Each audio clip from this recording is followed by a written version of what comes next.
Hi friends, நீங்கள் பார்த்து KTech Tamil. இந்த வீடியோவில் நம்ம எதை பற்றி பார்க்க போகிறோம் அப்படின்னு பார்த்தீங்கன்னா WA பாக்ஸ் அப்படிங்கிற ஒரு வாட்ஸ்அப் யூஸ் ஆகக்கூடிய ஒரு ஆப் தான் பார்க்க போகிறோம். இது நம்ம ஷார்ட் வீடியோ எபிசோட் 11. இந்த ஆப் வந்து எதுக்கு யூஸ் பண்ணுறோம் அப்படின்னு பார்த்தீங்கன்னா, இது நம்ம ஸ்டேட்டஸ் டவுன்லோட் பண்ண யூஸ் பண்ணிக்கலாம். என்கிட்ட வந்து லாஸ்ட் வீடியோவில் ஒரு கமெண்ட் வந்திருந்தது, ஸ்டேட்டஸ் டவுன்லோட் பண்ண ஒரு நல்ல ஆப் சொல்லுங்கள் அப்படின்னு. இது ஸ்டேட்டஸ் டவுன்லோட் பண்ண மட்டும் இல்லை, நிறைய ஃபீச்சர்ஸ்லாம் இருக்குது. ஸ்டேட்டஸ் டவுன்லோட் பண்ணவும் நீங்கள் யூஸ் பண்ணிக்கலாம். இதில் வந்துட்டு டெலிட் ஆன மெசேஜும் எடுக்கலாம், அதுக்கும் இது யூஸ் ஆகுது. அப்புறம் பார்த்தீங்கன்னா இதில் ரொம்ப நிறைய ஃபீச்சர்ஸ் கொடுத்துருக்காங்க அப்படின்னே சொல்லலாம். இதில் வந்துட்டு உங்களுக்கு அசிக் ஃபீச்சர்ஸ்னு கொடுத்துருக்காங்க. அண்ட் நீங்கள் ஃபேக் கால், சேட் எல்லாமே நீங்கள் இதிலே ரெடி பண்ணிக்கலாம். உங்களுக்கு ஃபேக்காக ஏதாவது வேணும் அப்படின்னா அசிக் ஃபேஸஸ் அப்படின்னு ஒன்று கொடுத்துருக்காங்க. அது எதுக்கு அப்படின்னு பார்த்தீங்கன்னா, அதில் வந்துட்டு இந்த மாதிரி ஃபேஸஸ்லாம் வரும், ஒரு எமோஜி மாதிரியோ அந்த ஸ்டைலில் இருக்கும். இது வந்து ரிப்பீட் அப்படின்னு டெக்ஸ்ட் ரிப்பீட்டர் அப்படின்னு கொடுத்துருக்காங்க. இப்போ நீங்கள் ஹாய்னு கொடுத்துட்டு அது 10,000 டைம் உங்களுக்கு வேணும் அப்படின்னு சொல்லி 10,000 டைம் நீங்கள் கொடுத்துட்டிங்கன்னா அது ரிப்பீட்டாக உங்களுக்கு கீழே வந்துட்டு எல்லாமே காட்டும். நீங்கள் அதை காப்பி பண்ணி வாட்ஸ்அப்பில் பேஸ்ட் பண்ணி உங்களுக்கு யாருக்கு வேணுமோ அவங்களுக்கு அனுப்பிக்கலாம்.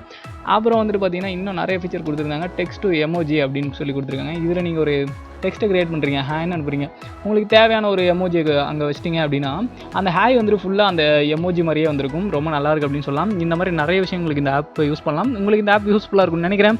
அண்ட் இது போல் இன்னும் நிறைய வீடியோ நம்ம சேனலில் இருக்குது, அதை கிளிக் பண்ணி பாருங்கள். அண்ட் இந்த வீடியோ உங்களுக்கு பிடிச்சிருந்தா லைக் பண்ணுங்கள், பிடிக்கும் டிஸ்லைக் பண்ணுங்கள். அண்ட் மறக்காமல் KTech சப்ஸ்கிரைப் பண்ணிவிடுங்க.